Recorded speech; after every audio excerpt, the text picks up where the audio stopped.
ত্রিপুরা ক্ষেত মজুর ইউনিয়ন রাজ্য পরিষদের উদ্যোগে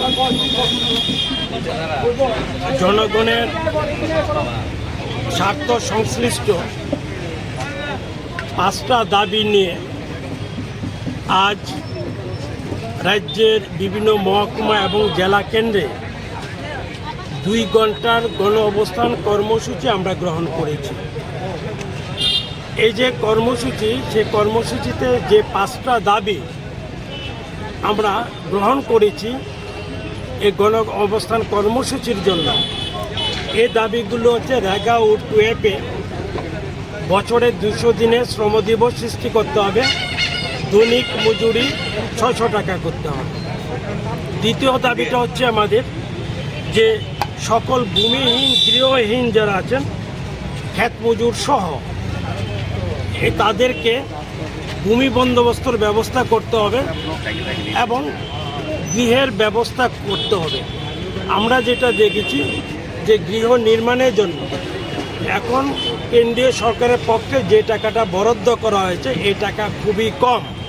এই টাকা দিয়ে গৃহ নির্মাণ বা ঘর নির্মাণ করা যায় না। তাই আমাদের ডিমান্ড হচ্ছে, দাবি হচ্ছে 5 লক্ষ টাকা কমপক্ষে এই গৃহ নির্মাণের জন্য একজন বেনিফিশিয়ারিকে দিতে হবে।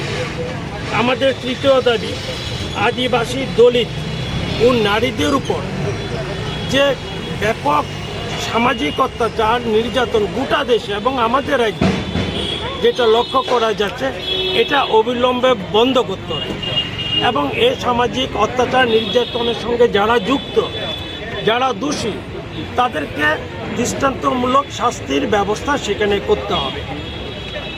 আমাদের চতুর্থ দাবি হচ্ছে ভারতবর্ষের জনসংখ্যার প্রায় 20 কোটি হচ্ছে ক্ষেত মজুর, কৃষি শ্রমিক। তাদের জন্য একটি সুসংহত কেন্দ্রীয় আইন সেখানে প্রণয়ন করতে হবে। 5 নম্বর দাবি হচ্ছে রাজ্যে সাম্প্রতিক বন্যায় যারা ক্ষতিগ্রস্ত হয়েছেন তাদেরকে আর্থিকভাবে সাহায্য করবার প্রশ্নে রাজ্য সরকার এবং কেন্দ্রীয় সরকারকে অবিলম্বে একটা আর্থিক প্যাকেজ সেখানে ঘোষণা করতে হবে।